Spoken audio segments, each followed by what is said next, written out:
think about it. But you better think about it, too. Absolutely. Because if you think parenthood is all baseball games and slumber parties, then you are going to really regret your decision after the first runny diaper. Now, I'm not trying to be a downer. I just don't want you to go into this blind. You're not talking about being a single parent or raising this child alone, are you? What exactly is your plan? Okay. Now I get why you're doing this. Julia put you up to this. You want to co-parent my child with Julia Santos? That's disgusting, Ryan. I'm nauseous. That's not it at all. Then Kendall. what, Ryan? If you don't want to fly solo, what? I haven't actually gotten there yet. Well, you have to have some sort of a plan. I mean, this isn't a stray puppy you're rescuing. It's a human being. Okay, get off my back here, Kendall, because I'm not an idiot, okay? Then don't march in here making some big, broad statement about wanting to raise your own child, but then say you don't know how. Well, if you let me get a word in, I could explain. Can't wait to hear this.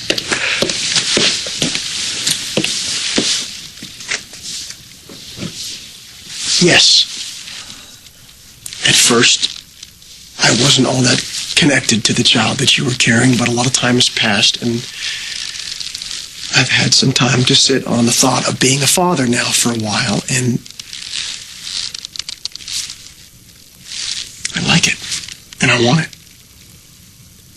But why? You still haven't told me why. This baby is not just some generic kid, Kendall. He's you and me, mixed up together. I mean, it's a never before, never again kind of thing. You realize that he's going to have your beautiful eyes, right? And he's going to have my nose, and he's going to have your smile, and my chin, and your sense of humor, and your appreciation for finer things. But he's not going to be affected because really he's kind of a down-to-earth little guy, sort of like his old man. And he's really smart, walking and talking before all of his friends. And you know how people say that sort of being in the moment is so important and not getting caught up in yesterday or tomorrow? Well, he's got that down pat. He's just a really good kid. So you can see how I'd want to be around him, how I'd want to have him around, because he's the very best of you, and he's the very best of me. I mean, how could I not fall in love with that? Oh, my God. You don't want to raise this kid alone. You want to raise him with me. You haven't thought through how you and I would share this baby either? Just running on pure emotion. Well, that's a great way to plan a kid's future. You think that every couple that has a kid had all the answers before the baby arrived? I mean, just because I don't know what's going to come next doesn't mean that I'm wrong for wanting to raise my son. I'm not wrong. I'm finally clear about one thing, about what I want, finally. And you don't think it's a good idea? No, it's not that I don't think it's a good idea. It's that I can't relate. I don't see his face the way you do. And I don't even feel connected to him half the time. But that makes perfect sense, that you don't feel the same way about him as I do after what you told me. I mean, I wouldn't imagine it any other way. After, what did I tell you? When we were trapped after the explosion, you told me. You told me that you associate this baby with the blackout. Zach's betrayal.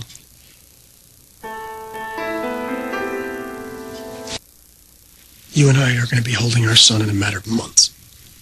He's real. He's on his way. And when he gets here, it's not going to matter in the slightest to him how he was conceived. Test tubes, and best friends turned enemies, blackouts. Not going to care about that at all. What he is going to care about is somebody taking care of him, feeding him, keeping him safe, keeping him warm. Our son is counting on somebody giving him the best. And I know you don't feel it right now. I know you don't.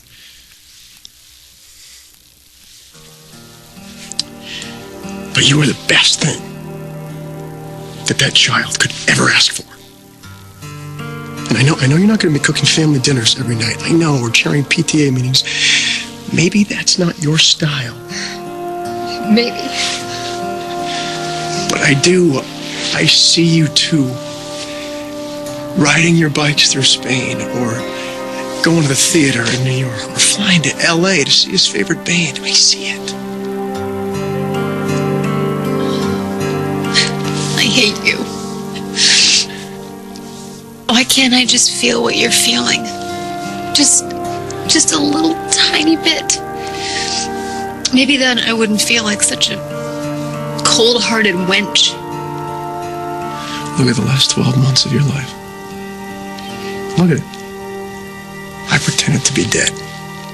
You befriend my wife and you give her everything. You give her your womb. And then Zach does his number on you. And you lose Zach, you lose Greenlee. I mean, it makes perfect sense to me why you can't go head first into becoming a mother. I get it. Anybody would get it. I thought I recognized you. What? You're the old Ryan. The Ryan that I knew and loved before you turned into such a colossal ass. Where the hell have you been? Where were you? Why did you go? Why did you stay away? I'm just not sure. I mean, obviously it had to do with my brother spinning out and all the family stuff coming up, but I do know that it was a very long road back. But I'm glad to be here. Not as glad as I am to have you back. I guess I'll never be exactly the same old Ryan. You know, too much has happened, but I know that it feels good. It feels familiar. Familiar. Familiar is something I haven't felt in ages. And even when Bianca and Miranda came home for Christmas, it was still different. So much has changed in all of our lives. But this is amazing, having you back. You've really touched on something here, because I don't know, I feel like I've been walking around in a fog, just seeing people but not seeing them clearly, you know? Just not getting it, just not getting people, and them definitely not getting me. Like we're all talking different dialects, speaking English but a few degrees off, you know? You don't know. Am I making sense here? Do you know what I'm saying?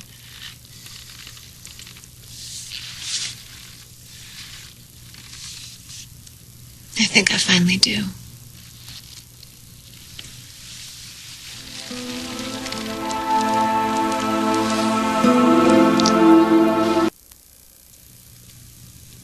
I wasn't expecting that.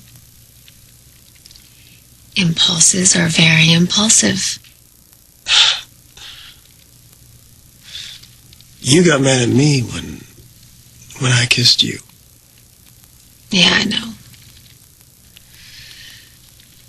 But now, all I can think about is how much I want you to do it again.